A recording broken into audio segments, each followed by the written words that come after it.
We all know that September is officially the month of Halloween Eve. Like, let's be real.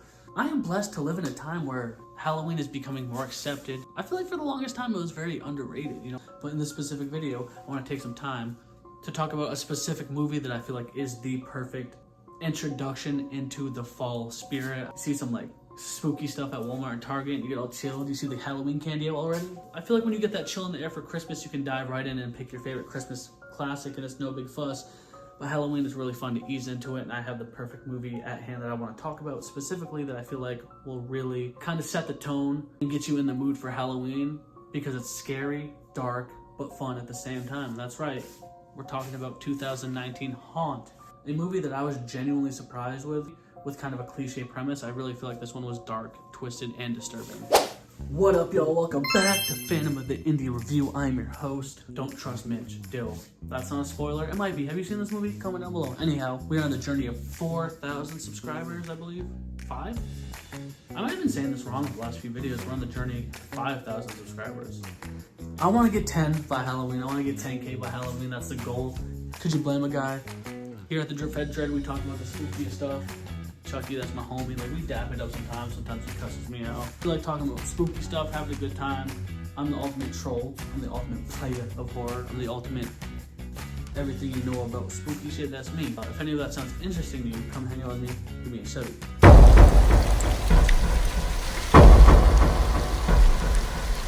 Alright, let's get into talking about this specific horror movie, Haunt, from 2019.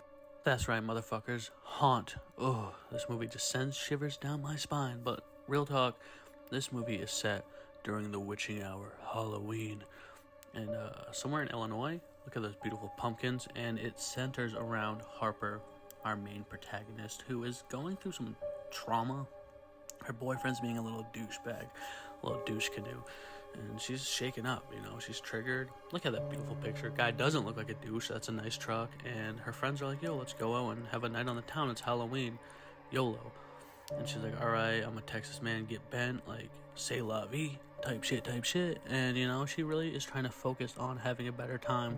And the thing I like about this character a lot, followed by her friends, is that she just has great energy that you sympathize with and really, you know, care about her. And they can't stress enough that she's the main character. Oh snap, she's watching Night of the Living Dead.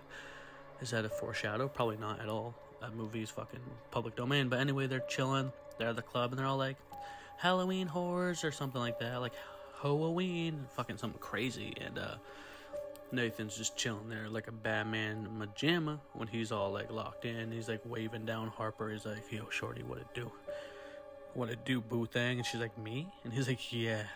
But turns out she misread that. And this is essentially the main group that we follow throughout the movie, aside from this like fat dude. He comes along soon. He was on the Disney Channel. I'm sure y'all like recognize him if you see him. I think he was on Sweet Life of Zack and Cody. He was that dude. Oh wait, I'm not trying to get distracted, but this part was creepy, dude. Very ominous, eerie dude stalking her. Like, low-key, she's like, Sam, is that you, my ex-boyfriend, stalking me? And he's like, nah. Luckily, Nathan comes out clutch to save her. But yeah, anyway, look at that nice baseball bat. He's a baseball player. For your information, he's a little leaguer. Yeah, that's right. You know, they start to hit it off. They start to develop some chemistry between each other. It's a will they, won't they type vibe. But yeah, again, you see the man, the fat dude. I think he had like the Minnesota accent. I think he was on fucking Sweet Life. But they all decided to go out and have some fun. And they're like, yo, let's go to a fucking haunted house. Let's turn up. And as they're driving there, Harper's a little insecure, and she's like, I think someone is following us. And it sets a tone, it sets an eerie vibe when they pull up to the haunted house itself. So they get to the haunted house, that beautiful, eerie, illuminating sign, and they're pretty locked in. They're like, alright, let's do this, let's fucking have ourselves a ball. I love how the sign is lit up like that. It says Haunt, like that's the name of the movie. Quick little reference. Sorry, but anyway, they get into the confines of the place and they see another group of friends going in, being let into the garage door, and they're kind of contemplating it. They're like, do we really want to do this? Like, are we really like too old for this? But they're like, fuck it, let's do it. So as they sneak up and lead, not even sneak, as they lead up to the fucking area, they deadass stumble into this very creepy, eerie clown. And I will say right off the Rip, I'm not too terrified of clowns, but he's very creepy. And look at his curly ass Cheeto dust hair. Like, this man is silent. They're like, yo, we gotta get in. And he finally lets him in. And it starts off very slow. You know, the one girl that's afraid of spiders sees spiders, and it's surface level scary stuff. It's like this movie made for kids, but then it starts to unravel heavily. Again, going into it, watching it for the first time, it does follow a pretty cliche premise that doesn't set you up for a huge, exciting expectation. You feel like it's unraveling a certain way, and for the most part, the movie does kind of follow a common narrative, but I feel like with what hides within this haunted house itself is more dark and deprived and scary. I feel like the killers at hand are more malicious. They have a cool aesthetic and look, and I feel like it really sets a tone for a very frightening ambiance. So yeah, things start off a little, you know, kind of mediocre, childish. It's like she gets her arm stuck in there, loses Harper's grandma's ring or her mom's ring, and like they're kind of fucking around, goofing around. Things aren't that tense, but then the movie starts to pick up, and the aesthetic and like vibe of the haunted house is actually pretty creepy. There's a lot of growing between the friends. Harper steps up more, as well as Nathan. Nathan becomes like the backbone of the friend group, where he's like, I'm gonna protect you, because there's this one intricate scene at hand where they think it's all fun and games, and then things start to get a little bit more scary and creepy. But let's just say they witness a very brutal tragedy happen with one of their friends, and that is what really solidifies this place to be more kind of fucked up and disturbed than you think. Like they all disband from each other, and like one of the girls goes missing, and then they pull up and they see this brutal scene of her tied up with this creepy looking like witch dude that I really like the aesthetic of. I wish he was in it more, but let's just say she brutally gets killed. And then as all this happens, they find one of the dudes. They're like, dude, our friend's in trouble. And he turns around, he's like, wait, you guys said someone's in trouble? I can help you.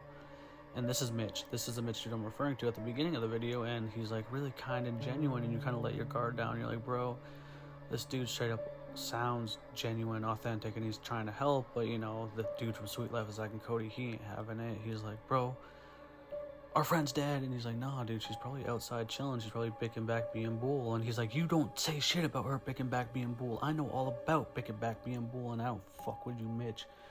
And Harper tries to de-escalate the situation, and let's just say Mitch sends him through a spiral, and all these other creepy killers start breaking out of the woodwork, and you're like, oh shit, is Mitch really trying to help him? But then we find out deep down, when Mitch gets alone with the Sweet Life of Zack and Cody dude, that things aren't as it seems, and maybe you shouldn't have trusted him the way you wanted to. And this leads to one of the most, not brutal scenes in my opinion, but when they reveal what he looks like, it's very creepy, and let's check it out right now.